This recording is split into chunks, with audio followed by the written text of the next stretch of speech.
On se présente, on est le Royal Vélifera Club de Bruxelles. On est le seul et dernier club de Bruxelles. On a plus de 60 ans de vie avec énormément d'expérience. On a des experts dans tous les domaines. On a maintenant des gens qui sont experts dans les métacas, les nouveaux poissons fashion. On a des experts dans les bêtas sauvages. On a des poissons comment dire, en voie de disparition, on a les kilis, on a les crevettes, on a le récifal, on a tout dans le club. Donc si vous connaissez pas le club, bienvenue. C'est toujours intéressant de partager sa passion avec des experts, de recevoir des bonnes informations. C'est vraiment important. Donc voilà, rejoignez-nous. C'est 25 € par an et vous aurez accès à des conférences comme ici.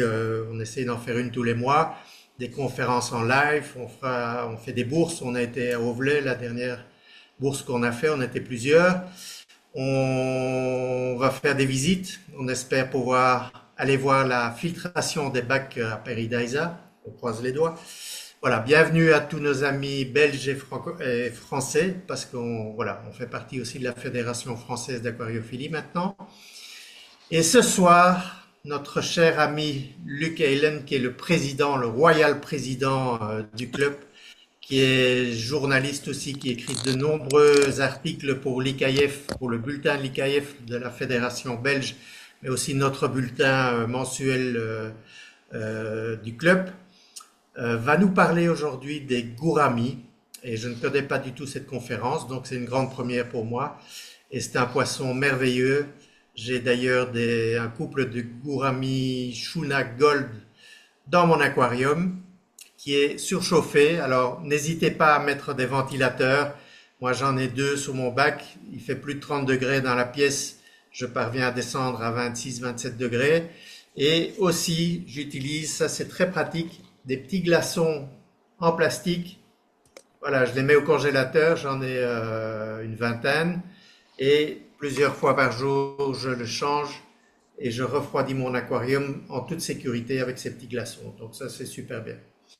Voilà, je vais passer la parole à Luc, qui est là, qui est dans les Oui, algues dans les algues. Oui, et oui, qui tout à fait. va Tu ne nous crois pas présenter si cette bien dire, conférence sur les gouramis.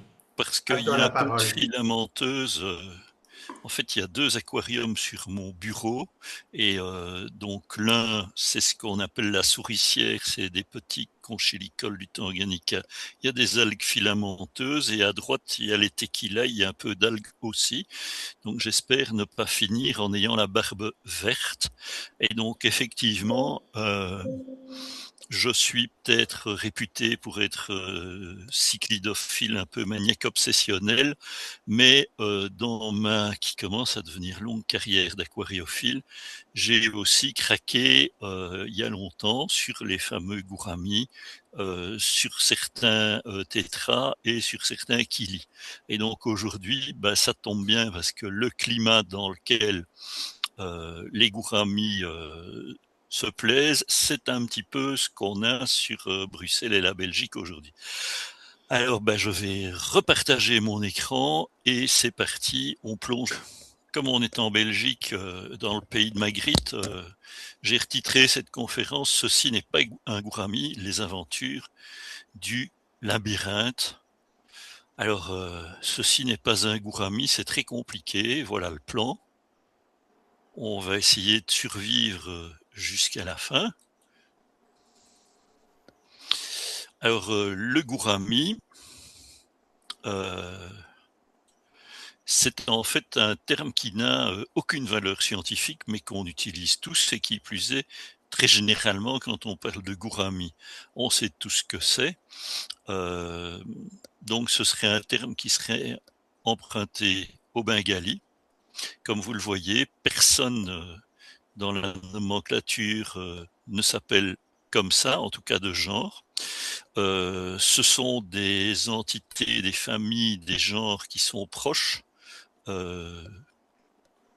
morphologiquement, mais qui ont été placés dans des genres différents, d'autant plus que la nomenclature des, toujours entre guillemets, gouramis, a été revu. Mais évidemment, tout un chacun ici sait ce qu'est un gourami. C'est un truc assez spécial. D'habitude, vous avez des noms scientifiques et des noms vernaculaires, et ici, c'est vraiment le nom vernaculaire qui s'est imposé. Ah.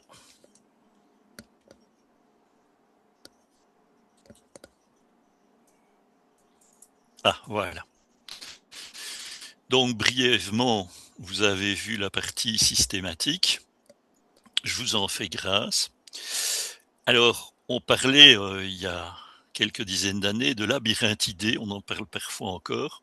Bien, en grattant, je me suis rendu compte que ça n'a aucune existence scientifique, mais que ça fait référence à un organe que ces poissons ont développé, qu'on a appelé le labyrinthe. Et puis on a une autre famille, les bélontidés, qui n'existent plus, qui sont devenus les osphronémidés d'après le nom du gourami géant. Et donc ceux-là comprennent tous les poissons appelés gourami. J'espère que vous n'êtes pas encore enfoncé dans la boue des rizières jusqu'aux genoux. Et donc on a un sous-ordre, deux sous-familles, les anabantidés, les osphronémidés, particulièrement dur à dire quand il y a 30 degrés.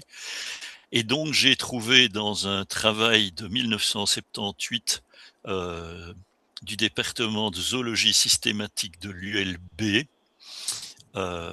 plusieurs dissections de ces poissons, et il m'a donc fallu un demi-siècle pour enfin trouver une représentation de ce qu'est le labyrinthe. Donc vous voyez ici en haut, là, juste entre l'œil et les arêtes, une sorte de chou-fleur qui est posé sur l'arc branchial.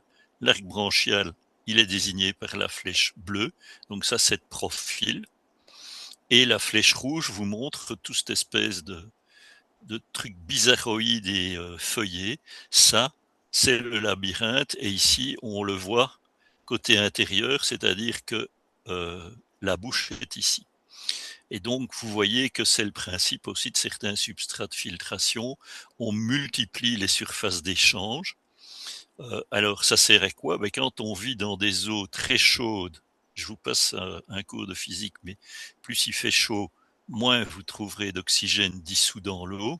Dans des eaux qui souvent sont soit riches en sédiments, soit riches en tanins, ça permet de continuer à vivre quand d'autres poissons sont obligés de partir ou de mourir, puisque c'est un organe respiratoire auxiliaire. Ce n'est toutefois pas un poumon comme on en trouve chez certains poissons pulmonés comme les dipneustes en Afrique. Voilà, là vous avez en haut à gauche Anabas testudineus, qui est le poisson qui était disséqué, et vous avez deux cousins africains, parce que les labyrinthidés se partagent en deux grands groupes, africains et dans le sous-continent indien et en Malaisie.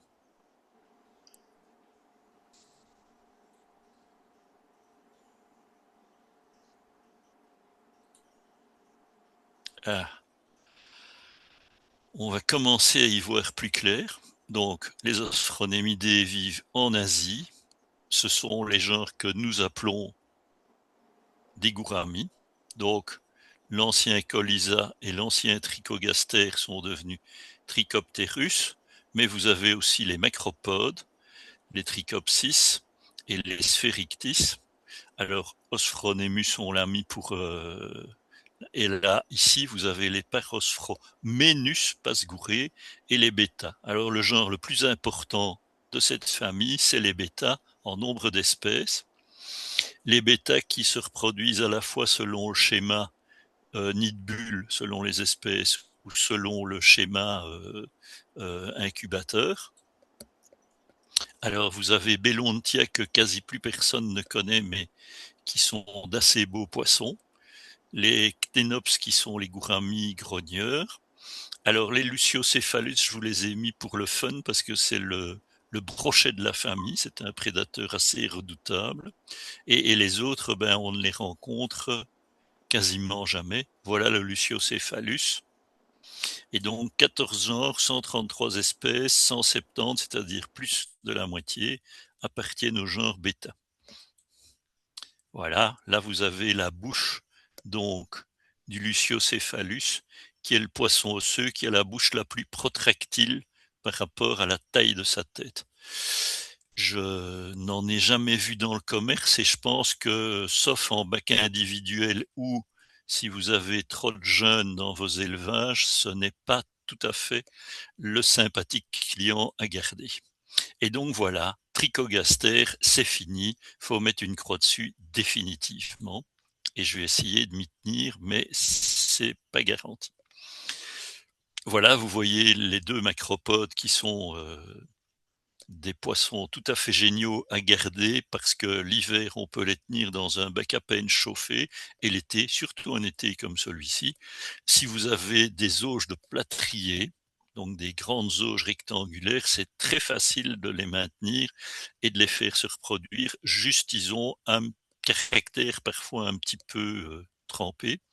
Et donc, l'Osphronemus gorami, qui a donné son nom aux Osphronemidés, vous le voyez dans les aquariums publics, parce que dans un aquarium public, si vous voulez mettre des néons cardinalis et qu'on les voit, bah, il faut en acheter 2000, tandis que des gouramis géants, bah, vous en mettez 3 et on les voit très bien. Dans leur pays d'origine, ils ne servent pas du tout à l'aquariophilie, ils servent à la cuisine.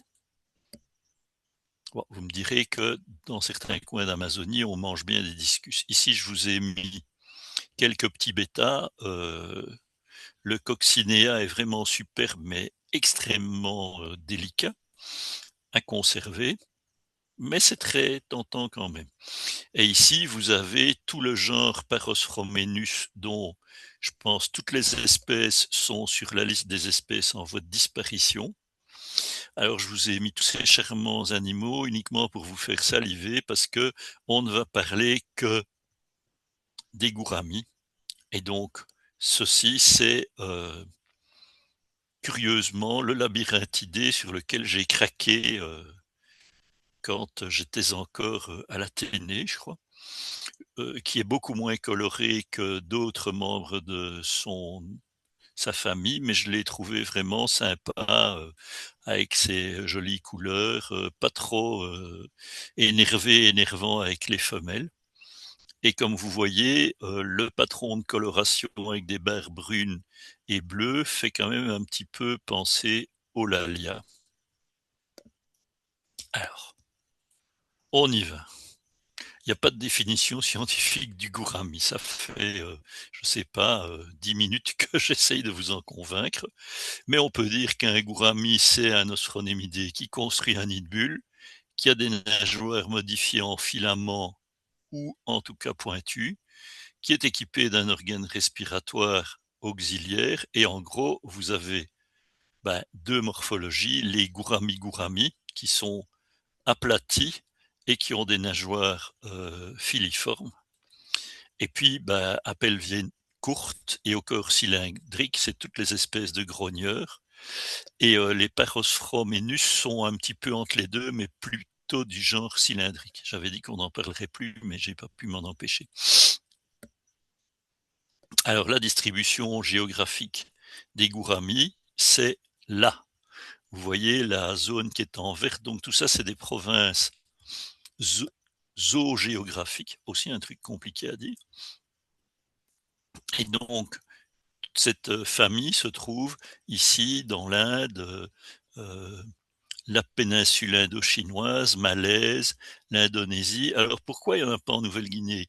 Pourquoi il n'y en a pas en Australie? À cause d'un collègue de Darwin qui a une importance énorme dans l'évolution de la zoologie et qui est très méconnu. En fait, pendant que Darwin réfléchissait là en Angleterre, tranquillement dans sa maison, entouré de sa famille, en se disant oui, bon, pas très chaud pour publier ma théorie parce que ça va faire un sacré bordel, Wallace, lui, crapahutait dans les jungles indo-malaises, néo-nouvelle-guinéennes, etc. Et il s'est rendu compte d'une chose, c'est que dans la zone verte, on avait un type de faune, Et en Nouvelle-Guinée, Australie, on en avait un autre et qui était, il n'y avait pas de point commun. Et c'est comme ça qu'il a défini ce qu'on appelle aujourd'hui la ligne de Wallace. Et donc, Wallace revient en Angleterre et s'apprête à publier une communication sur quoi? Sur l'évolution des espèces. Et donc là, des collègues de Darwin, sachant que Darwin travaille depuis des dizaines d'années là-dessus, ils voulaient tout blinder, hein, ils mesuraient jusqu'aux os des différentes races de pigeons, etc. L'ont un petit peu poussé à présenter ces travaux qui sont devenus le fameux bouquin de l'évolution des espèces par voie de sélection naturelle. Et donc, si vous allez à Londres, au musée d'histoire naturelle, Darwin siège au milieu du grand escalier et Wallace dans un coin. Et donc, il y a quelques années quand même, pour rendre hommage à Wallace, dans une émission de la BBC, David Attenborough a fait mettre les deux statues l'une à côté de l'autre, et je trouve que ce serait rendre hommage à Wallace qu'effectivement l'asseoir à côté de ce bon vieux Darwin. En résumé donc, toutes les espèces de gouramis possèdent un labyrinthe qui leur permet de vivre dans des eaux très pauvres en oxygène et parfois surchauffées.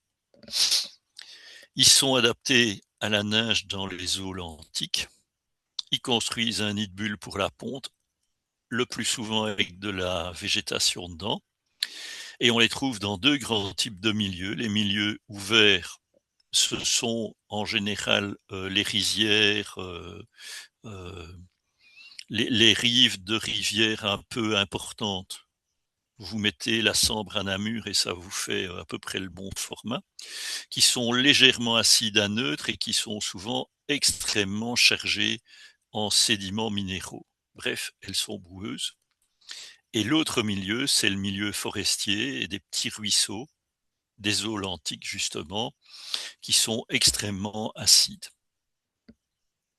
Alors, un cours d'eau lentique, en deux mots, de quoi s'agit-il? Si vous habitez à Bruxelles, vous pouvez aller voir le ruisseau de Rouge-Cloître, vous pouvez aller voir les petits ruisseaux à Uccle. Ce sont quasiment des eaux lentiques. Alors, c'est des milieux dulce-aquicole, parce que maintenant, quand on dit eau douce, il y a une confusion, on ne sait plus très bien si on parle d'eau peu minéralisée ou d'eau continentale, qui sont calmes, donc il y a peu de courant, peu de vitesse. Ça peut même être stagnant. Ce sont principalement des mares, des fossés de drainage, des rizières, des étangs, des marais, certains lacs, les petites rivierettes qui les relient entre eux, faiblement oxygénées. Là, on voit bien pourquoi le labyrinthe s'est développé par voie de sélection naturelle. Et il y a évidemment là-dedans une abondante microfaune de crustacés, larves aquatiques d'insectes, d'unicellulaires et qui sait peut-être d'ostracodes, mais je n'ai rien trouvé en ce sens. Ce qui veut dire que ça ne manque pas de nourriture. Donc vous voyez, ici vous avez des rizières qui ont été construites sur des collines en mode escalier, donc l'eau arrive par au-dessus et descend par gravité, ce qui permet aux poissons, quand on commence à exonder les rizières, de passer dans la rizière suivante, la rizière suivante. En fait, ils descendent l'escalier et ils se planquent dans les petites réserves tampons d'eau ou dans les petits ruisseaux. Vous voyez là une illustration d'un cours de géo qui montre bien à quoi ça ressemble. Là, vous avez tout à fait à gauche euh, un cours d'eau, vous avez avec route, et puis vous avez le canal secondaire qui recueille les eaux des rizières quand on les exonde et qui permet d'inonder les rizières quand on les met sous eau. Et donc on en trouve beaucoup dans ce type de milieu. Alors ici, vous avez les milieux forestiers, lac en bas à gauche, un petit cours d'eau à droite, et alors un cours d'eau qui n'est justement pas très lentique, puisque vous voyez qu'il y a une petite chute d'eau et que donc ça peut segmenter l'habitat euh, en diverses populations. Alors, j'ai dit qu'ils avaient des nageoires pelviennes modifiées, elles sont filiformes, c'est qu'ils pratiquent le tigmotactisme. Alors plutôt qu'une longue explication, une petite vidéo.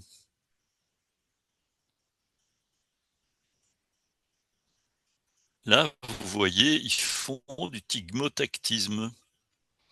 Ça n'est pas une pratique, érotique répréhensible, c'est simplement qu'ils utilisent ces nageoires filiformes pour 2 choses, pour se toucher entre condisciples. Alors qu'est-ce qu'ils échangent comme message? Ben, mystère et boule de gomme. Et puis dans des eaux où souvent, contrairement à nos aquariums, on voit à peine plus loin que le bout de son museau, ça sert aussi à toucher et à se repérer.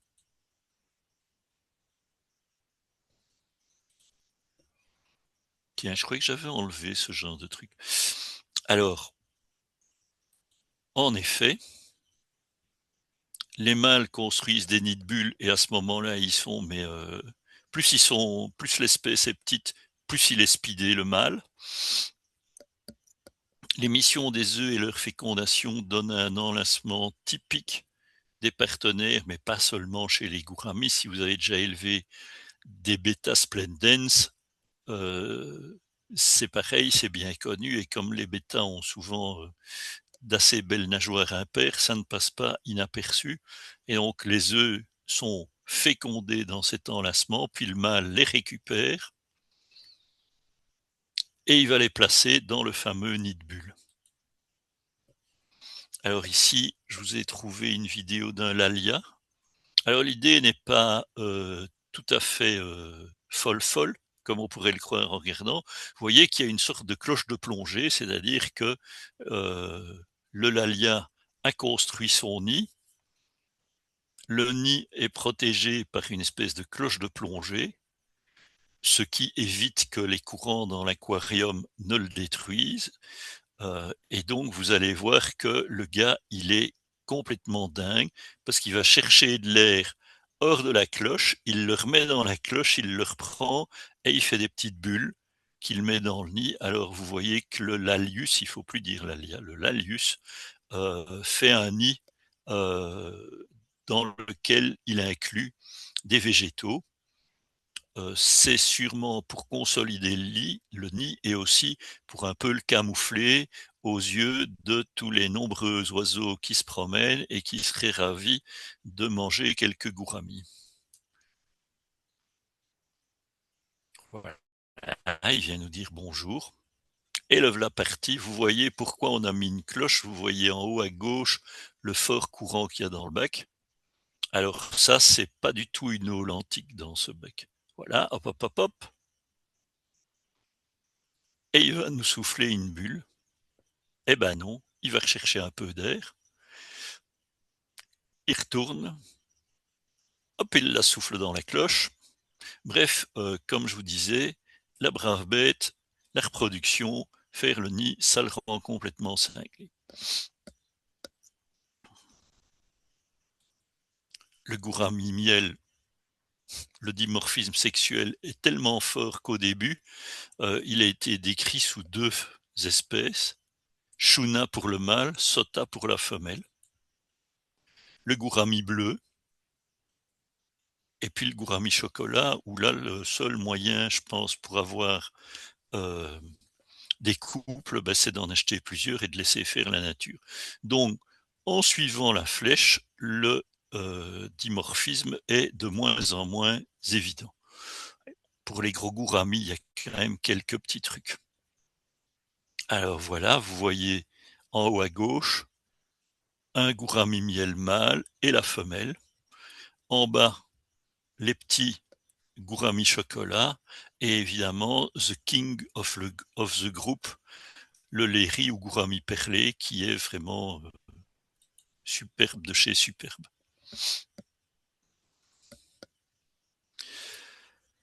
Ah, maintenant ces reproductions, c'est finalement ce qui nous intéresse. Alors si vous êtes dans des filières comme la CIL, vous pourrez peut-être accéder à des individus sauvages ou F2, F3. Vous voyez les caractéristiques. Alors les eaux peu minéralisées, c'est vraiment important. Pas d'éclairage style, aquarium récifal. Une eau relativement acide, voire carrément noire pour certaines espèces. La température élevée, mais surtout ce qui est important, c'est une température constante parce qu'ils vivent dans des milieux où, grosso modo, toute l'année, il y a très peu de différence de température de l'eau. Alors la couverture est obligatoire dans les deux cas. Bon, ceux qui sont élevés à Singapour par tonne sont évidemment plus habitués à des conditions d'eau qui sont proches de ce qu'on trouve dans les bacs des aquariophiles, donc avec un bon pH neutre légèrement acide, ça va marcher. Pourquoi le couvercle? Pas parce qu'il saute, de temps en temps ça arrive, mais moi j'en ai jamais perdu comme ça, mais parce que justement, comme je vous disais, la température de l'eau, la température de l'air varie très peu, et donc il faut que cette couche d'air qu'il y a entre la surface de l'eau et le milieu ambiant ait 1 degré d'humidité et 1 degré de température qui soit constant. C'est pour ça qu'il faut mettre un couvercle. Et comme parfois ces charmants animaux font des nids sans prévenir et pas toujours dans des endroits très appropriés, une bonne solution, c'est de relever légèrement un des grands côtés de votre couvercle pour que l'eau de condensation coule vers l'autre côté, glisse le long de la vitre de fond de l'aquarium et disparaisse gentiment plutôt que de tomber sous forme de goutte. Une goutte dans un nid de bulle. Alors vous pouvez les tenir en bac communautaire. Il faut, et je l'ai mis en rouge exprès, vraiment bien choisir les cohabitants. Les jolis barbus sumatras, conchonius et autres, vous oubliez.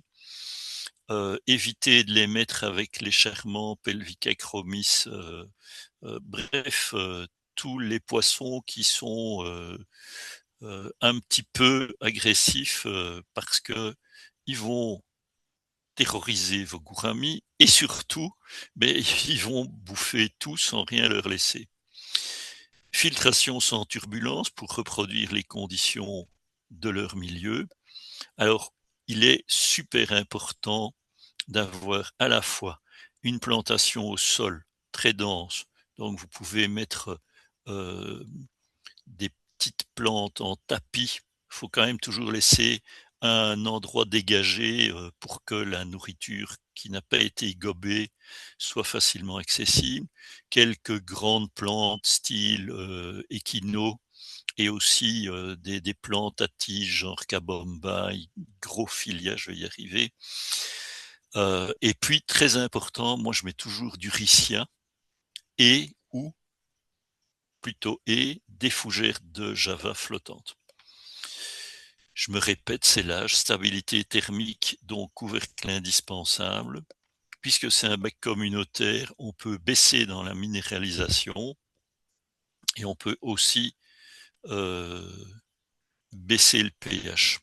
Alors j'ai tristement fait l'expérience à mes débuts qu'une eau dure et surtout chargée en matière azotée, mais vous finissez par avoir non plus un gourami mais une tête et derrière une espèce de momie aplatie qui finit par présenter des kystes. À ce stade-là, vous pouvez faire ce que vous voulez, le gourami meurt. Donc, il est plus que pour d'autres espèces qui sont dites fragiles, mais qui finalement supportent quand même euh, une certaine quantité de sel d'azote dilué dans l'eau.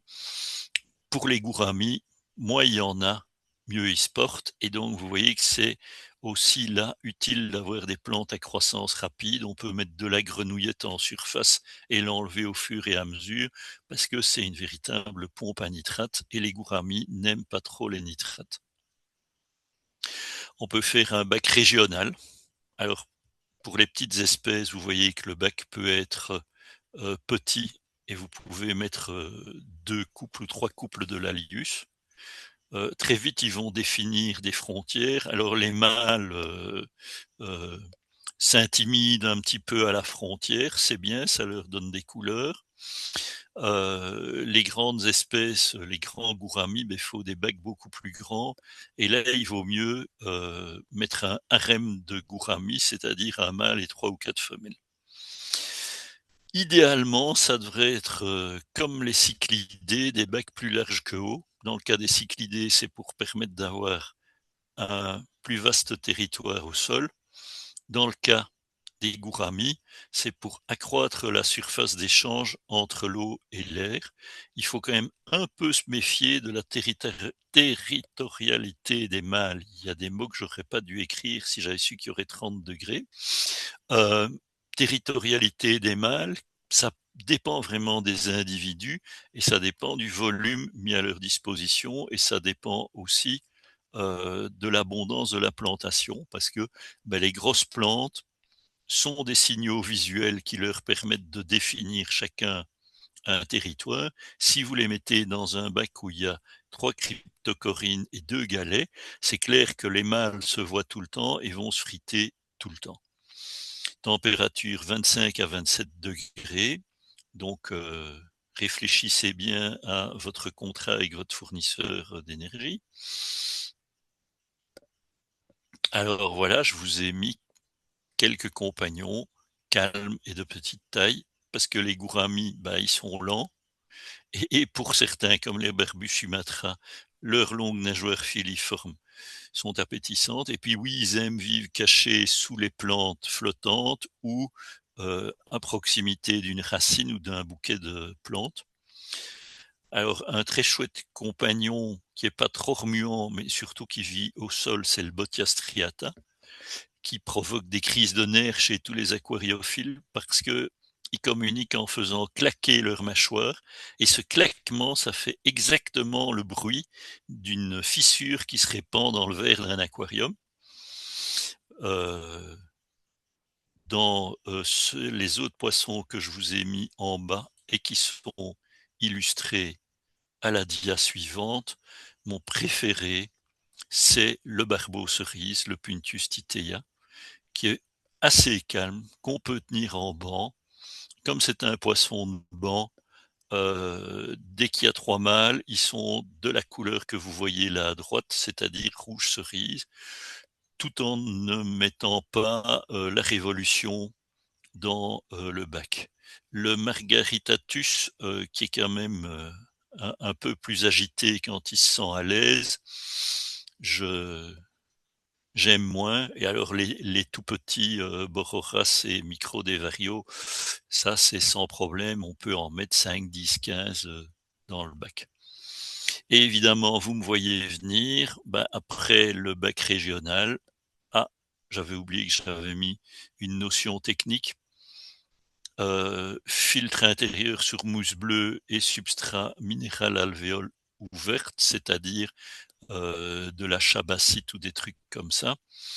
Moi, j'aime bien les filtres compartiments intérieurs dans ces bacs parce que ça permet d'avoir un volume de filtration élevé, d'autant plus qu'on va filtrer à une fois le volume du bac par heure, voire un peu moins. Alors, certes, cette filtration à des bilans est plus efficace que dans un filtre où on fait 3 fois le volume du bac par heure, parce que les bactéries nitrifiantes sont bien plus longtemps en contact avec l'eau et donc ont tout le temps de s'alimenter et de transformer les sels azotés et de les oxyder.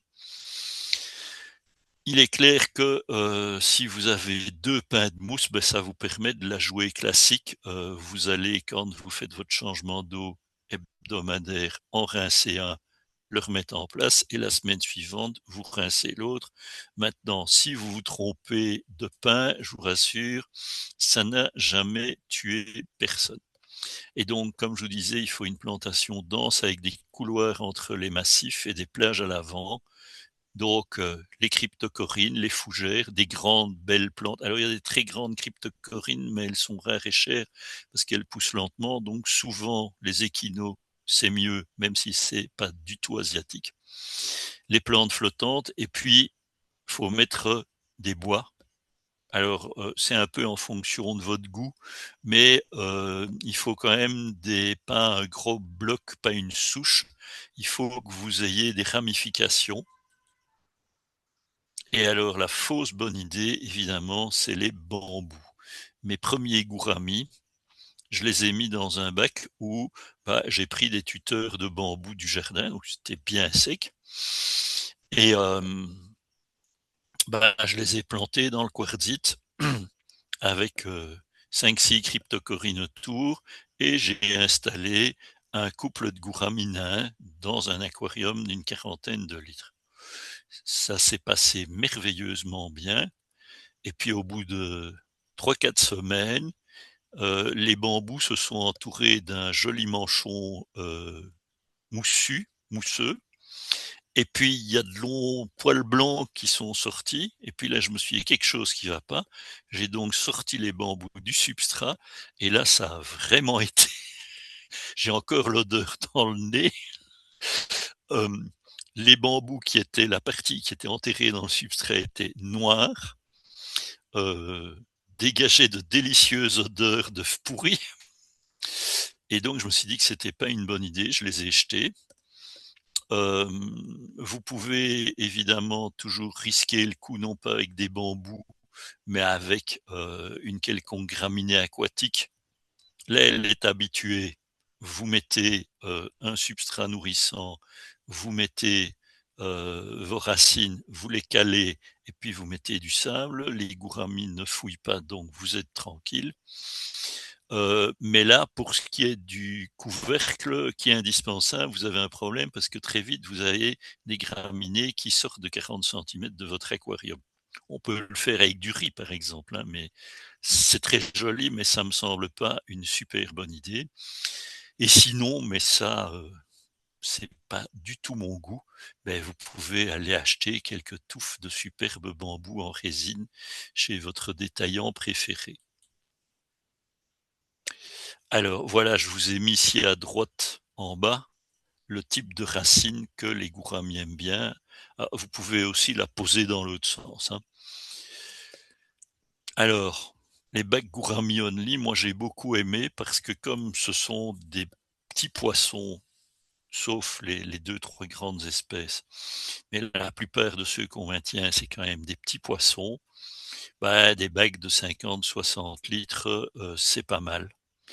Et donc, pour les grogneurs et les chocolats, ça peut vraiment être bien, mais pour les autres aussi, parce que ça permet également d'économiser le métabolisme de vos reproducteurs. C'est-à-dire que l'Allius schuna labiosa, dans un bac régional, oui, les mâles vont être tout le temps en train de s'influencer. Les femelles, quand elles doivent passer dans le territoire, elles passent là sur multiplier, vont se planquer. Donc c'est parfois une bonne idée de faire des bacs gourami only, et même, si vous le pouvez, de mettre les messieurs d'un côté, les dames de l'autre, en mettant beaucoup. Parce que comme ça, les mâles, s'ils ont 6 ou 8 copains rivaux sur lesquels ils doivent garder un œil, ça, c'est le principe des mbuna aussi. Si vous en mettez beaucoup, ça divise l'agressivité en fonction du nombre d'individus. Et donc, c'est les mêmes caractéristiques d'eau que pour le bac régional. Vous pouvez faire un décor un peu plus, j'ai mis fouillis, mais en fait, quand je me suis répété, je dis un peu plus crasse. C'est-à-dire que vous pouvez mettre une bonne poignée de mousse de java, vous pouvez mettre des feuilles de badamier pour améliorer l'eau, mais vous pouvez tout aussi bien mettre des feuilles de hêtre ou de chêne. Pensez à les faire bouillir parce que mine de rien, c'est extrêmement riche en tanins et vous risquez de faire tomber le pH assez fort. Vous pouvez aussi mettre dans le filtre des strobildones, là, les petits cônes noirs qu'on trouve sur les zones. Évidemment, un éclairage diffus, voire vous pouvez même faire des spots d'éclairage là où vous avez une plante un peu gourmande en éclairage. Filtration faible et retour sans remous, mais comment tu fais ça avec une EM100? Ben, en ne mettant pas une EM100 justement. Vous pouvez même, si c'est dans votre fiche room, et que ça peut glouglouter sans déranger tout le monde, utiliser un système d'exhausteur pour sortir l'eau du filtre. Vous pouvez même utiliser, des filtres mousse comme on utilise pour les crevettes.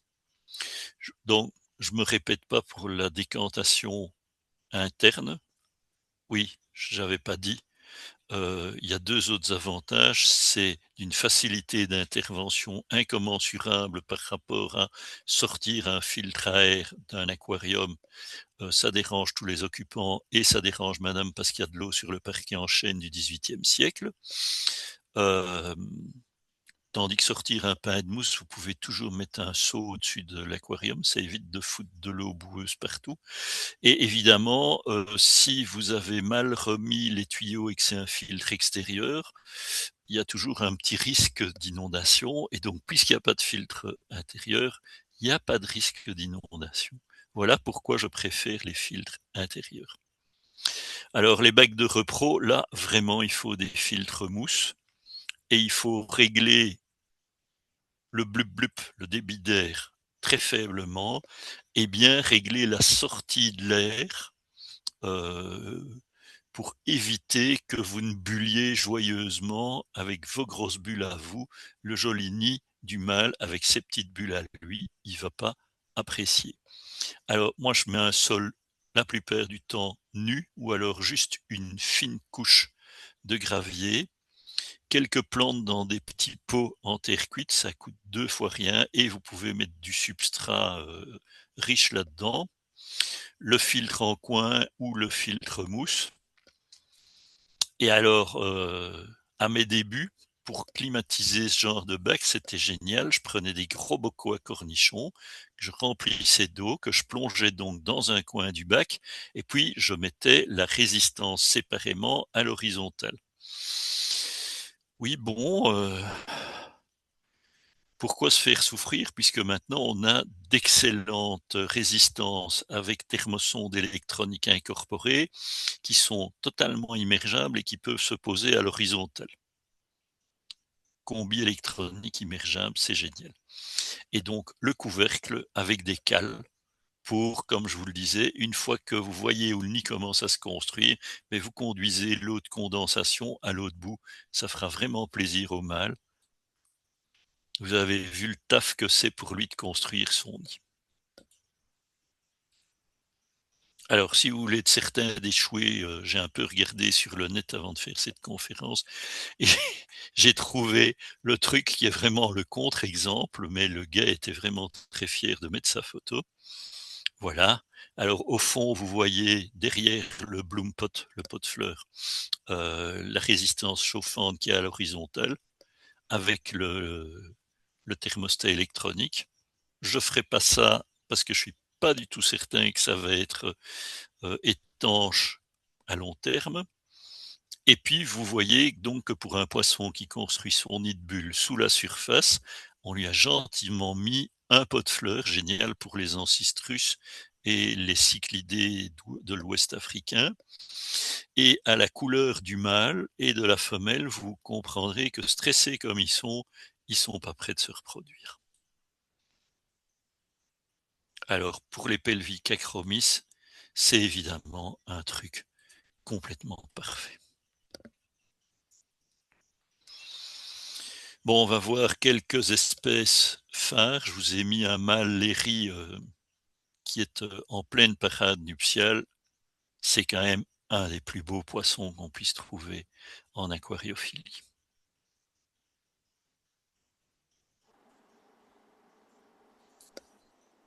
Alors pour tous les gouramis, quand vous les achetez ou que vous les ramenez d'une bourse, oui, quand je dis acheter, je parle du commerce,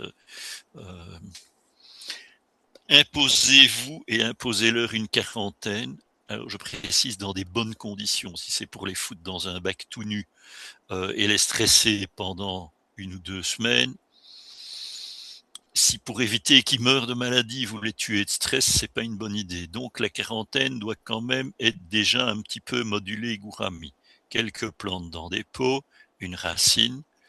Les paramètres, oui, c'est légèrement acide, légèrement minéralisé, température 24-27. Je sais, je radote, mais c'est vraiment important. Le bac doit être couvert. Il faut une plantation dense. Vous pouvez mettre des plantes comme des Ceratophyllum euh, avec un petit fil de pêche et un galet ou un caillou si vous voulez laisser le sol nu pour pouvoir siphonner plus facilement. Alors, ils mangent tous des paillettes, mais 2 à 3 fois semaine, si vous voulez faire de l'art pro et qu'ils soient vraiment bien colorés, il faut de la nourriture vivante. Moi, je leur ai toujours donné des nauplies d'artémia, des artémias adultes. Alors, vous les clashez pas comme ça dans le bac, vous les rincez un petit coup avant. Il y a maintenant de la même famille que les artémias qui commencent à être importés justement du sud-est asiatique. Une crevette qui ressemble comme 2 gouttes d'eau à l'artémia, mais qui vit en eau douce et qui se nourrit donc facilement comme un élevage de daphnie avec de l'eau verte. Si vous n'avez pas peur, vous pouvez toujours maintenir un élevage de larves de moustiques, mais avec le moustique tigre, ça devient quand même hautement dangereux. Et avec l'Aedes aegypti ou aegyptus, je ne sais plus, qui risque de vous amener la dengue, le virus du Nil et je sais pas tout quoi.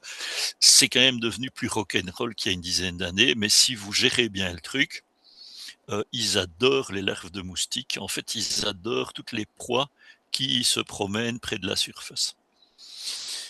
C'est des poissons timides, sauf pendant la reproduction. Effectivement, là, les mâles deviennent complètement dingues parce que entre courir derrière la femelle, écarter d'éventuels rivaux, faire le nid de bulle, vous comprenez qu'il a intérêt à être très bien nourri avant pour pouvoir traverser cette épreuve.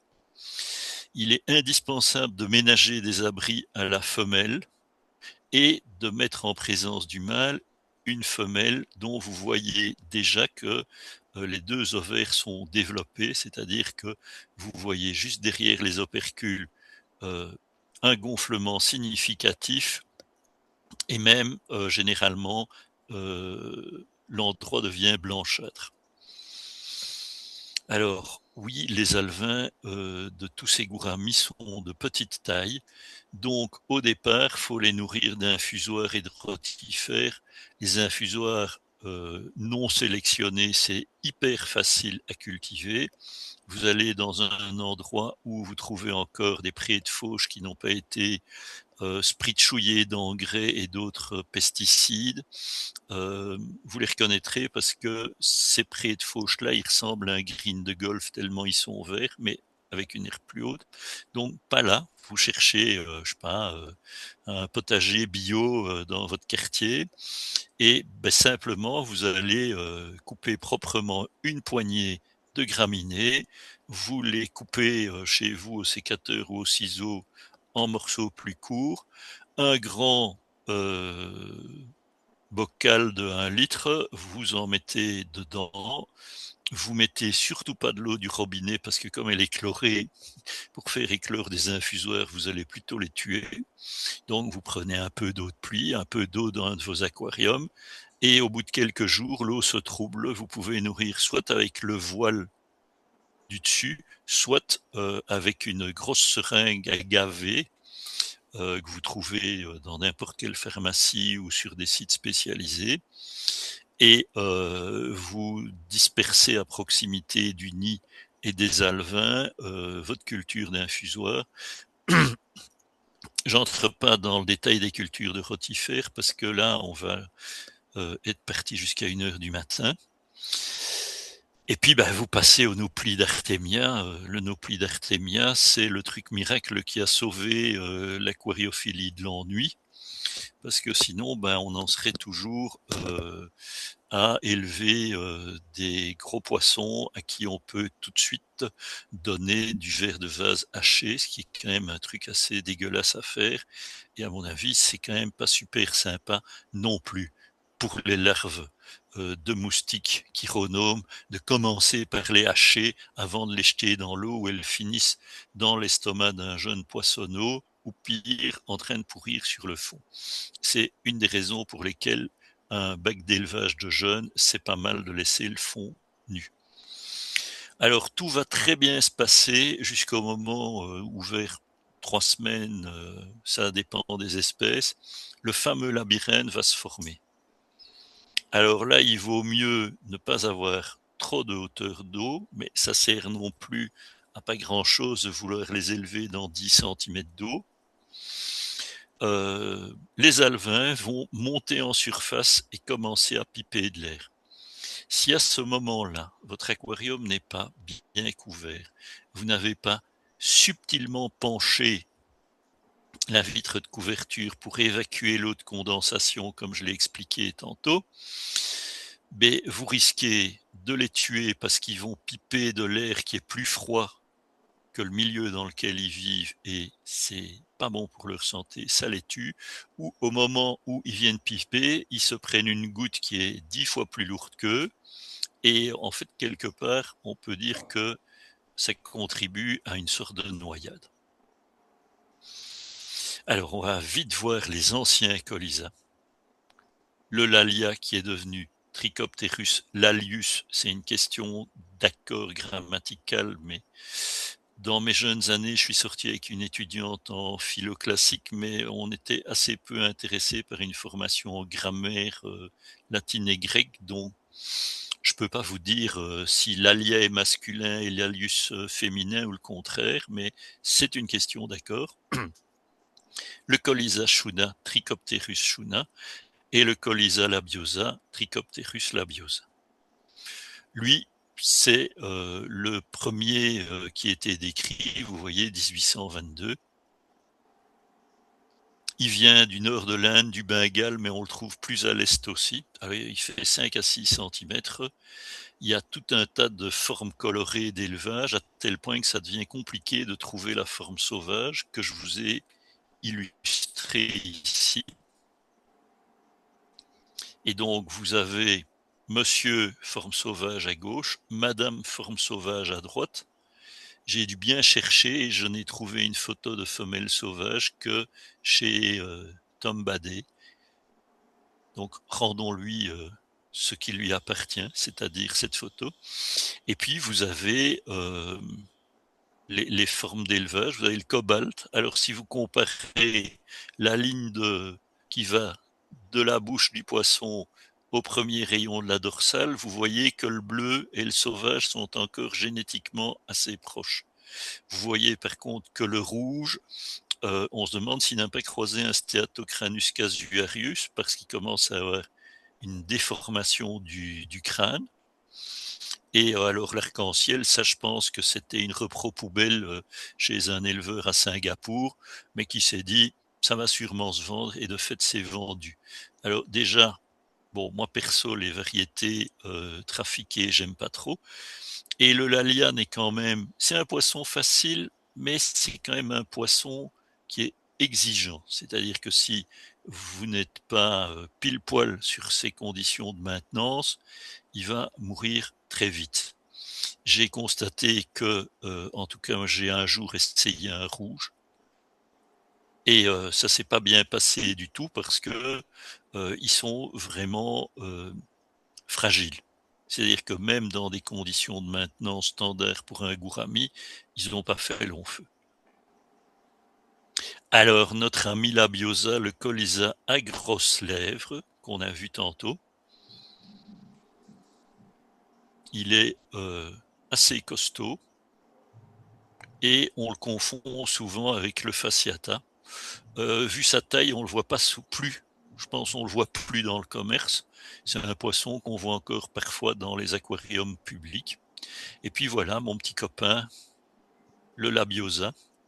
Alors bon, il y a la forme orange. Vous aurez remarqué, je n'aime pas du tout ce jeune homme, comme disait monsieur Beulemans.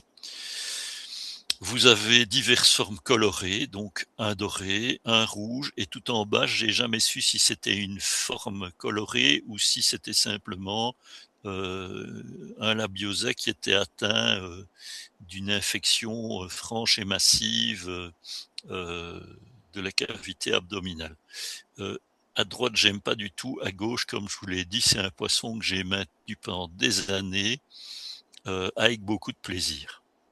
Bon, une fois que vous avez des jeunes et que vous en avez donné à tous vos copains de fac qui sont aquariophiles, il y a un moment où vous laissez les pontes aller et la nature étant bien faite, au bout d'un certain temps, tous les alevins disparaissent sauf 2 ou 3. Alors, le colis à miel, qui est tout petit, mais le lalia avait été décrit avant, et donc le chouna aurait dû s'appeler gouraminin, et le gouraminin, je sais pas comment. Mais donc voilà, le chouna, on l'a appelé gourami miel, on voit bien pourquoi. Alors à droite, c'est un mâle sauvage, et il a vraiment les couleurs du mâle sauvage. La femelle, là, elle est en période de repos. Quand elle est en période de frai, elle fonce dans des tons de beige, et il y a une très belle ligne brun foncé qui se forme au milieu du corps.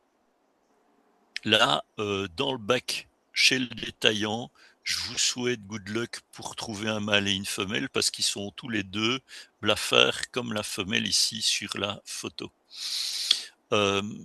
C'est un poisson génial pour les petites installations.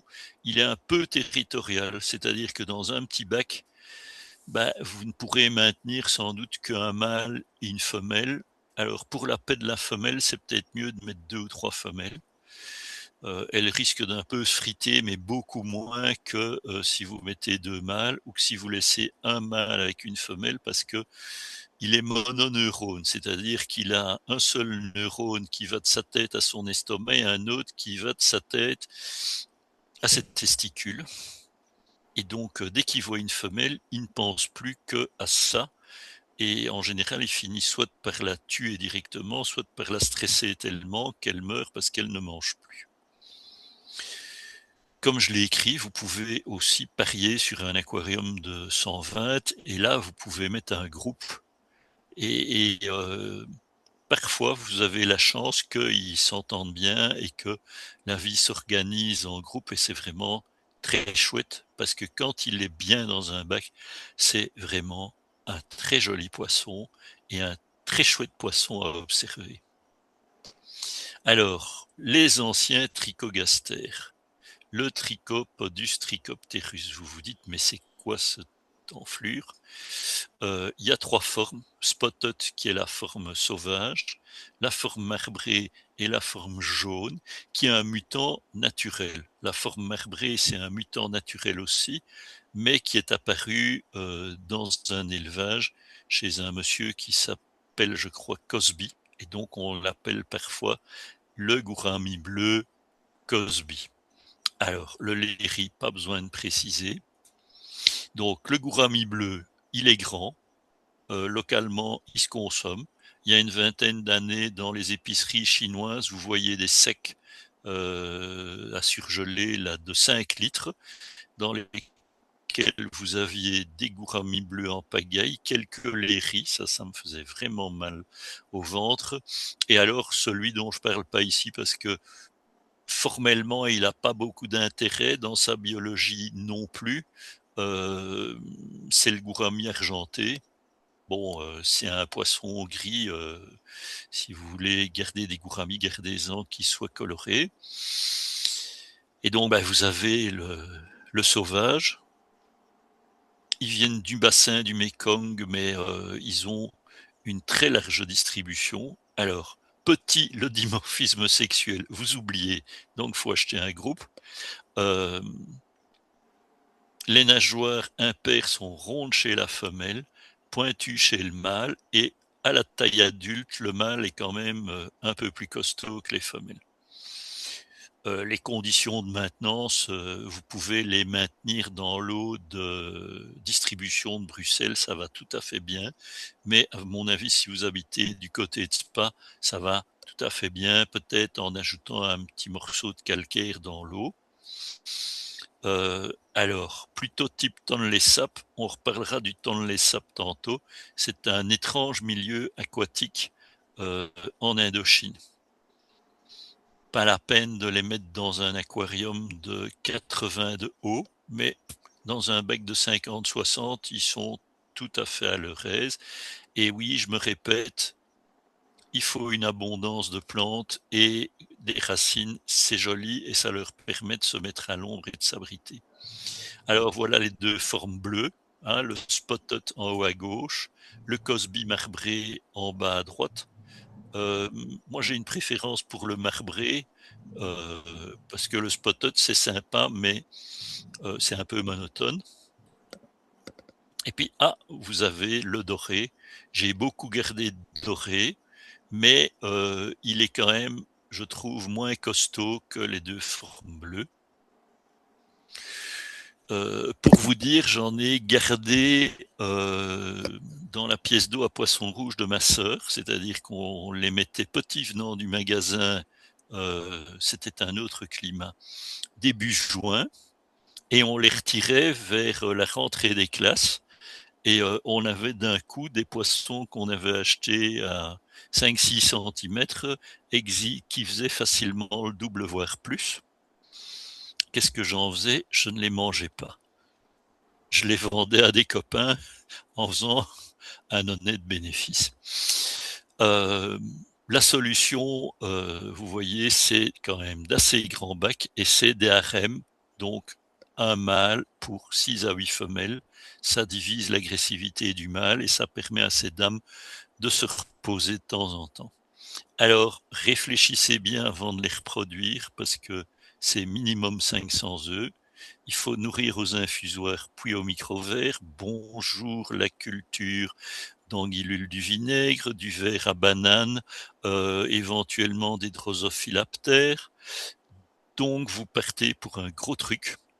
Et donc si vous faites ça, il faut peut-être garder, si c'est pour vous 5-6 sujets, si c'est pour diffuser en bourse ou dans votre club, vous gardez 20 sujets et puis de temps en temps vous laissez une ponte dans l'aquarium pour que oui, il se fasse manger. Je sais que ça va faire hurler les gens sensibles, mais je vous rassure, dans la nature, c'est ce qui se passe, hein. Alors, comme pour tous, attention à la période de formation du labyrinthe et vos installations de grossissement, elles doivent être en proportion de la taille de la ponte et de la taille commercialisable de vos petits. Donc là, vous êtes vraiment parti pour devenir éleveur de gouramis bleus. Alors le doré, je vous ai dit, j'en parle parce que c'est un mutant naturel, qu'il est vraiment pas mal. Mais sinon, pour le reste, c'est un gourami bleu, quoi. C'est juste le phénotype qui a changé. Ah, c'est le plus beau. 12-15 centimètres. Il est relativement pacifique à condition de faire des harems. Originaire Thaïlande, Malaisie, Indonésie, Java, bref, à peu près partout dans l'est de l'aire de distribution.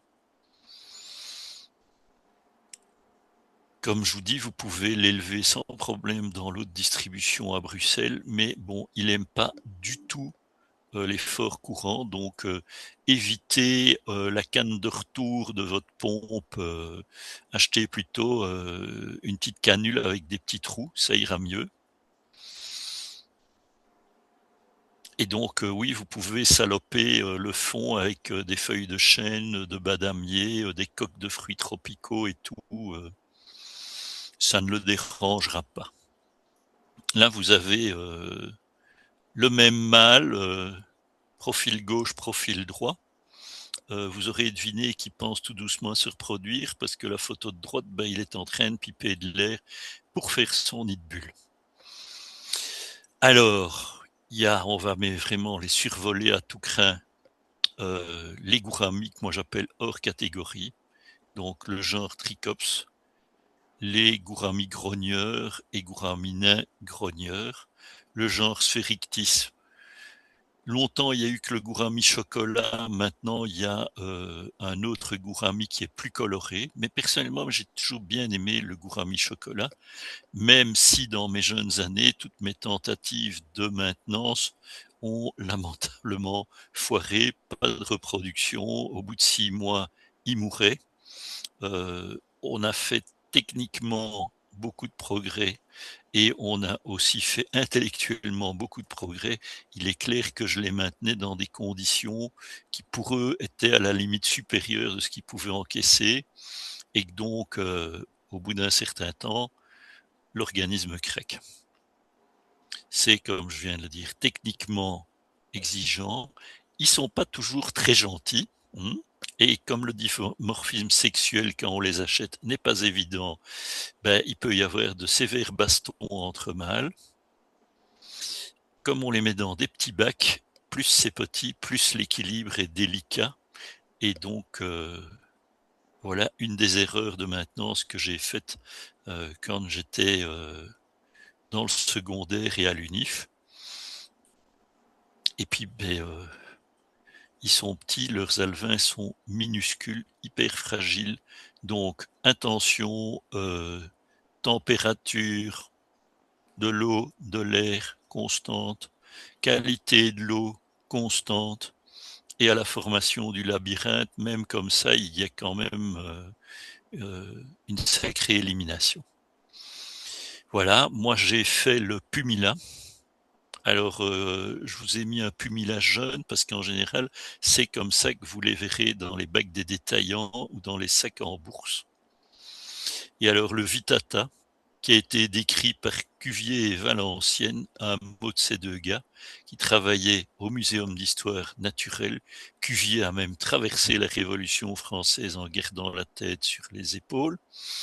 Valenciennes était son préparateur, comme on disait à l'époque, et puis lui a succédé.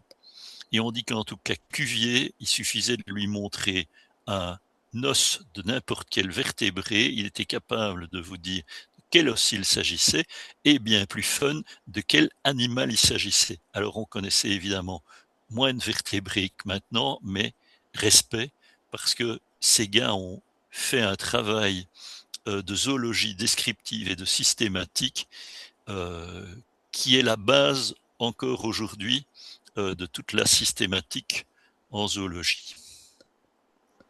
Deux grands bonshommes. Alors les gouramis, quel avenir? Les nouvelles ne sont pas bonnes, les amis. Parce que d'un côté, vous voyez en haut à droite le thon les sapes. Et les deux barres dans la photo, c'est juste les haubans de l'ULM. Alors les espèces de flèches que vous voyez dans la l'eau boueuse, c'est des pêcheries. Donc les poissons arrivent contre ce qu'on va dire le manche de la flèche et ils le suivent et puis ils entrent dans la nasse d'où ils n'arrivent pas à sortir. Ce n'est absolument pas sélectif. Et donc pour les grandes espèces de gouramis qui vivent dans le thon les sapes, c'est fatal. Alors le thon les sapes, c'est un truc extraordinaire. Il y a un milieu comme ça ici en Europe, près de l'estuaire de la Loire. On va pas parler de la Loire, on va parler du thon les sapes. Quand la mousson arrive, le Mékong déborde et remplit la cuvette du Tonlé Sap qui, du coup, voit sa surface multipliée par je ne sais pas combien, mais c'est assez impressionnant. Et donc vivent sur le lac, ce que vous voyez en haut à gauche de la photo, des tribus de pêcheurs qui vivent sur des cabanes sur pilotis. C'est bien calculé parce que jusqu'ici, les cabanes n'ont jamais été inondées. Ce qui prouve que les gars qui vivent sur le temps de les sables depuis des siècles sont meilleurs en prévision de crue que certains de nos promoteurs immobiliers. Et donc, quand la saison sèche arrive, le Mekong descend, donc le trop-plein du Mekong n'est plus alimenté. Par contre, le trop-plein du Tonlé Sap, qui est à un autre endroit, lui est toujours alimenté. Le lac va petit à petit se vider et soutenir le débit du Mekong. C'est un milieu tout à fait extraordinaire, mais comme vous voyez, on y pêche joyeusement. Et en bas à gauche, je ne vais pas m'étendre, sauf s'il y a dans le public des amateurs de jardin à la française, et encore ça c'est vraiment le minimum. Ceci n'est pas un jardin à la française, j'ai repris la photo à Greenpeace. C'est une palmeraie. Donc, quand vous mangez du chocolat qui n'en est pas, ben, vous contribuez à dératiser les gouramis dans leur milieu naturel. Quand vous voyez huile végétale, c'est non spécifié, alors parfois on met palmate ou quelque chose du genre, ben, c'est de l'huile de palme. Et donc, ben, la forêt primaire ou secondaire est complètement détruite, les mares foutues en l'air, les ruisseaux rectifiés au cordeau. Il n'y a évidemment pas que les poissons, les oiseaux, les insectes, les vertébrés et nos excellents cousins, les gibbons et les orang-outans, disparaissent joyeusement. Et il y a 2-3 ans, je crois que j'ai lu un article disant, bon, c'est des aquariophiles ou des scientifiques, je ne sais plus, qui étaient partis chercher des léris sauvages, et dans des endroits où ils étaient passés 10 ans avant, ils n'en trouvaient pas. Les milieux étaient eutrophisés, soit parce qu'ils servaient d'effluents, enfin les effluents des élevages de crevettes d'eau douce se déversaient, et donc les crevettes aussi défèquent et abondamment. Donc les jolies mares forestières s'étaient transformées en trucs gluants remplis d'algues vertes. Et donc à peu près partout où ils sont passés et où dans le passé il y avait des léris sauvages, ils n'en ont plus trouvé. Donc très honnêtement, même le léri devient une espèce qu'il est important de maintenir dans nos bacs, des souches aussi proches du sauvage que possible, de bonne qualité et variées génétiquement, parce que là je suis distrait parce que j'ai 2 mâles de tequila qui sont en train de parader, ils sont devenus tout noirs avec une nageoire caudale toute colorée. Mais on va peut-être un jour devoir avec les gouramis faire ce qu'on a fait avec le tequila, c'est-à-dire faire des groupes de gens spécialisés dans l'élevage. Alors, la région est surpeuplée, on ne peut pas en vouloir aux gens de là-bas qui bénéficient enfin de bonnes conditions sanitaires, mais qui ont des systèmes de valeurs mentales qui font qu'il est toujours important d'assurer ses vieux jours et donc de se dire qu'on va avoir 1 ou 2 enfants qui vont vous survivre. Le problème, c'est qu'aujourd'hui, il y en a 6 ou 8. Alors, ça finira par se réguler parce que ben, quand on parle avec les gens du coin, ils sont bien conscients que c'est important d'avoir des enfants qui fassent des études et que ça coûte cher, etc. Donc, moins d'enfants. Il y a la déforestation. Alors, je vous ai parlé de l'huile de palme, mais vous avez aussi la déforestation pour les bois précieux. Les forêts où il y avait du teck sauvage, ben, elles vont mal parce qu'on les a rasées et qu'on y fait pousser le teck qui sert à faire votre mobilier de jardin, qui est du teck dont la qualité n'a plus rien à voir avec le teck sauvage, mais bon, ça tient toujours plus longtemps que des chaises en plastique.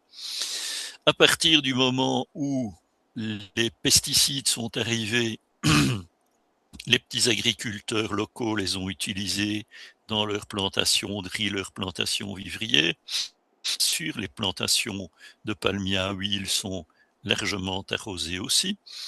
Et donc, vous avez l'effet cocktail, c'est que un pesticide, c'est déjà pas très bon, mais quand vous en mettez 15, on ne sait pas trop bien ce que l'effet cocktail des 15 fait à la nature. Il y a l'industrialisation galopante qui fait que des zones marécageuses sont transformées en zones d'activité. Et il y a la crevetticulture, je ne sais pas si le mot existe, mais je l'ai inventé. Jusqu'à il y a peu, c'était uniquement le rivage qui était dévasté parce que c'était des espèces d'eau saumâtre ou d'eau de mer. Maintenant, vous trouvez des crevettes pas chères. Je ne vais pas vous donner le nom de l'espèce parce que je ne vais pas être méchant avec la grande distribution. C'est des crevettes qui n'ont pas beaucoup de goût, donc je vous conseille de les préparer avec une bonne sauce relevée. Et avant de les faire, faut savoir ce que vous faites en les achetant et en les mangeant. Vous contribuez à l'eutrophisation des milieux d'eau douce et donc à la disparition des gouramis, mais aussi de tout le reste de l'ichtyofaune, y compris les insectes aquatiques genre libellules, les écrevisses. Je vais pas faire la liste. Alors, les gouramis, quel avenir? Ceci est un clin d'œil au titre de cette conférence. Ceci n'est évidemment pas un gourami, c'est un mâle d'orang-outan et qui a déjà atteint un âge vénérable, qui est ce qu'on appelle en conservation de la nature une espèce clé de voûte. C'est comme le grand panda. Il est populaire, il est sympa, c'est notre cousin. Et donc, en créant des aires protégées pour les orang-outans, on crée aussi des aires protégées pour toutes les autres espèces, y compris nos chers gouramis. Mais malgré ça, la zone indomalaise que je vous montrais au début, la plupart des espèces sont dans les mauvaises cases plutôt de l'Union pour la conservation de la nature, l'Union internationale pour la conservation de la nature. Le site est accessible à tout un chacun, et donc vous tapez dans les moteurs de recherche une famille, un genre, et vous avez les espèces qui défilent avec leur statut. Je constate que pour ce qui est des poissons de la région, je ne l'ai pas fait pour d'autres espèces parce que je ne suis pas compétent du tout en matière de mammifères, il y a quand même beaucoup d'animaux qui sont menacés, en danger, et pour certains Osphoménus, il y en a qui sont éteints dans la nature alors qu'on les a décrits il y a 30 ans. Ça, c'est mon dada, je suis désolé, j'ai été briefé par des grands ancêtres de l'association France Cyclide qui excluaient de leur bourse toute espèce qui n'était pas, entre guillemets, sauvage. C'est-à-dire qu'à un moment, ils ont viré les discus et les scalaires parce que ils sont le fruit de croisement et de sélection. Si vous aimez l'Alius rouge, moi, je n'ai rien contre. Mais si vous souhaitez investir votre énergie au maintien de phénotypes naturels de gouramis, de bélontidés, d'osphronémidés, etc., investissez dans des souches qui sont le plus proches possible du sauvage, voire que vous êtes procuré, il est temps que cette conférence se termine, je bafouille, que vous êtes procuré dans des bourses ou auprès d'amateurs pointus ou d'associations spécialisées.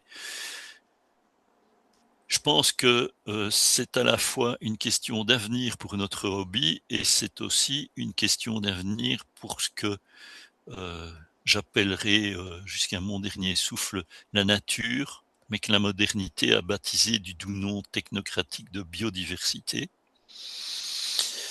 Voilà, ils sont faciles à élever si on respecte leurs exigences écologiques, donc maintenir des souches de petits gouramis dans votre fish room, c'est pas un énorme investissement ni financier ni en temps.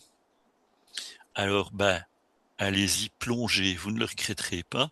Et si vous êtes un peu paumé face à la complexité technique et systématique de la chose, la CIL, Communauté internationale pour les labyrinthidés, vous pouvez taper dans un moteur de recherche, sinon vous voyez c'est cil.ibsc.fr.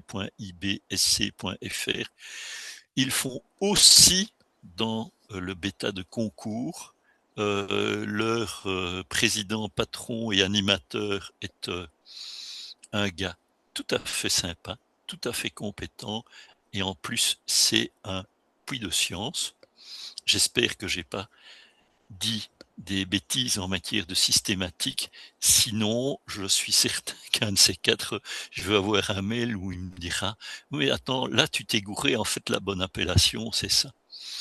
Et donc en Belgique, il y a pas d'association pour les labyrinthidés. Nous sommes un petit pays divisé en je ne sais plus exactement combien de morceaux. Mais donc, si vous parlez le français, la CIL, c'est un bon endroit si vous voulez consacrer un peu de votre temps aux espèces disparues.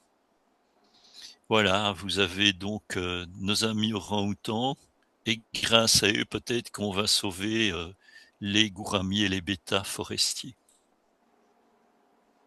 Merci de votre participation. Et on va finir sur une autre espèce clé de voûte. Si vous avez des questions, je vais arrêter le partage et revenir vers vous. C'est un aimable tigre du Bengale femelle. Bon, elle a l'air d'avoir mangé, mais franchement, si j'allais pêcher le gourami dans le coin, j'éviterais quand même de la rencontrer. Voilà. That's all, folks, comme dit un personnage de bande dessinée qui doit s'appeler Bugs Bunny. En tout cas, un grand merci, Luc. C'était super intéressant comme d'habitude. C'était vraiment, on découvre des choses. Et le gourami qu'on voit dans nos magasins, ben, on ne connaît pas leur histoire, on ne connaît pas leur milieu naturel. Et je pense qu'on a appris plein de choses ce soir. Alors, je ne sais pas s'il y a des gens qui ont des questions. Nobody. Je crois que c'était très complet. Et donc, voilà, on va oui, je voulais terminer là. dire Oui. encore un truc, un souvenir de quand on débute et moi j'ai commencé la choréophilie il y a 15 ans, on a des idées de ouf. Et donc mon cousin qui avait un bac d'ensemble s'était dit, moi je vais faire un sol avec de l'argile à briques. À ce temps-là, ici, Watermael-Boisfort, Auderghem-Woluwe, il y avait encore quelques argilières accessibles. Et donc, on a été chercher de la vraie argile à briques.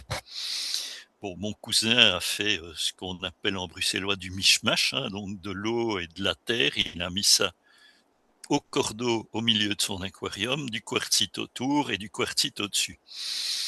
Moi, j'ai été plus radical, ça me fait marrer parce que je me revois dans ma gadoue. J'avais pris un aquarium de 50, 25, 25, je crois. J'avais tapé une couche d'argile de 5 cm au fond. Je l'avais bien tassé pour qu'il n'y ait pas de bulle d'air. Je l'ai rempli avec un sec plastique, une assiette et tout. Bon, malgré ça, pendant 4-5 jours, on voyait rien dans cet aquarium parce que l'argile flocule dans l'eau et donc ça avait une très belle couleur, hein, mais c'était complètement invisible. J'ai attendu que tout se tasse. J'ai mis quasiment à la cuillère à soupe 1 centimètre de sable sur l'argile. Et puis, ça a été la solfatare à Naples, c'est-à-dire que bien que j'ai tassé l'argile, il y avait quand même de l'air dedans, où il y avait des fermentations, blop, une grosse bulle, ou alors blip, blip, blip, blip, blip, blip, blip, un petit chapelet de bulles qui s'élevait du fond. Et donc j'ai mis un couple de l'Alia là-dedans avec quelques cryptocorines plantées dans l'argile et quelques fougères de java flottantes. Et ça a été une véritable catastrophe parce que ça continuait à buller tout le temps. Les cryptocorines n'avaient pas l'air heureuses du tout d'être complètement dans la gadoue. Et les lalianes n'allaient pas bien du tout. À l'époque, pour toute mesure, on avait un test de pH. Donc, je sais pas, mais je pense qu'aujourd'hui, je referai l'expérience. Je me rendrai compte que mon eau, qui était de l'eau du robinet de Bruxelles, avait été surminéralisée et particulièrement en oxyde de fer divers solubles. Donc, c'était une catastrophe, mais d'un autre côté, ça avait un côté assez jouissif face cacaboudin. Oui, l'argile, c'est très gras en plus. Donc, Mais c'est très bon pour la peau, hein, parce que ouais, après ouais. j'avais des mains vraiment très douces. Bon, je pense qu'on va arrêter Oui, ici parce qu'il fait très chaud, donc voilà, ouais, je suis tout oui, moite. je suis arrivé presque au bout de ma tasse de thé, Voilà. donc je vais Si vous bientôt voulez mourir. revoir cette conférence et toutes les autres qu'on a fait, vous pouvez aller sur YouTube, Club Velifera, et il y aura les replays de toutes ces conférences. Donc j'espère que ça vous a plu. Voilà, n'oubliez pas, si vous êtes à Bruxelles, si vous êtes aquariophile, rejoignez-nous. On a vraiment, vous le voyez ici, des gens qui s'y connaissent très très fort dans tous les domaines. Et voilà, on attend les jeunes aussi et les gens qui sont débutants, qui sont mal conseillés dans les magasins. J'ai encore été dans un magasin dont je tairai le nom, mais les conseils qu'ils donnent. Je t'appelle juste après sur smartphone, hein, tu me diras le nom. Non. Mais les conseils qu'ils donnent, c'est affolant. Donc, si vous voulez garder vos poissons pendant des années, c'est possible. Rejoignez le Royal Velifera, dont notre président a fait cette belle conférence. Il en a d'autres sous le coude, ça je le sais. Donc, on risque de le revoir un de ces jours sur une conférence. Ben, j'ai cédé, c'est comme les toxicomanes, hein, j'ai beau me dire, alors, donc sur mon bureau, j'ai des multifasciatus, donc des petits cyclidés conchilicoles du temps organica. À ma gauche, dans ce qui est mon bac de quarantaine, que j'utilise quasi plus jamais, puisque c'est vraiment très rare que j'achète des poissons, ben, j'ai mis des tequilas. Euh, un étage au-dessus, mais là il y a une fuite, donc ils sont dans la quarantaine aussi. J'ai mon troupeau de tétradiamants, et puis j'ai toujours en pension les Holonocara du Vélifera, dans l'espoir qu'un jour une école, une administration quelque part nous proposera un local. Et Exact. donc je suis retombé dans mon addiction, et effectivement j'ai commencé à travailler une conférence qui s'appellera quelque chose du genre Mes chéris du Tanganyika, mais à un titre tout à fait provisoire, où il serait question de ce qu'on appelle les lamprologynies, je crois, mais pas tous, uniquement quelques petites espèces faciles. Bon, alors dans les petits cyclidés du Tanganyika, il y en a quand même quelques-uns qui ont un caractère bien trempé et des méchantes canines. Ça, ils ont tous des méchantes canines. Vous n'avez qu'à mettre votre main devant le site de ponte d'un couple de brichardiers. Si vous la tirez pas assez vite, Ça pince. ça passe. Voilà. D'où l'utilisation de la seringue agavée avec un long morceau de tuyau à air qui permet de distribuer la nourriture fine, genre les nauplis, juste devant l'endroit où les parents gardent les alevins. Ça permet de garder sa peau intègre au sens propre du terme. Et donc, il serait question de 4, 5, 6 espèces sympas du Tanganyika. Et je me demande si je vais pas en ajouter 2 qui sont pas du tout de ce groupe-là, mais qui vivent quand même dans le Tanganyika, et dont une des 2 me semble être quand même aussi un des tout plus beaux poissons d'aquarium qu'on puisse garder. Et contrairement à ce qu'on dit, ils sont pas du tout difficiles. Voilà. Génial. On attend ça avec impatience. Et Pour Noël, quand ma barbe aura poussé, je ferai la pour Noël, conférence de pour Papa Noël. Noël. Je vous dis une bonne soirée. Merci Et Luc. puis voilà, on se retrouve incessamment sous peu. Et puis on aura sûrement d'autres activités au club peut-être cet été.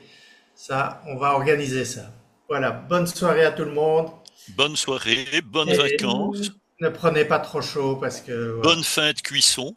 Oui, bonne fin de cuisson La à météo point. annonce, voilà, annonce que peut-être serons-nous encore saignants avant que les orages ne nous Ouais. arrosent. Ou bien cuit, ou bien cuit. Ou alors, Voilà. c'est ça. Bonne Bonne Salut, soirée à tout soirée. le monde. bonne Ciao, soirée. ciao.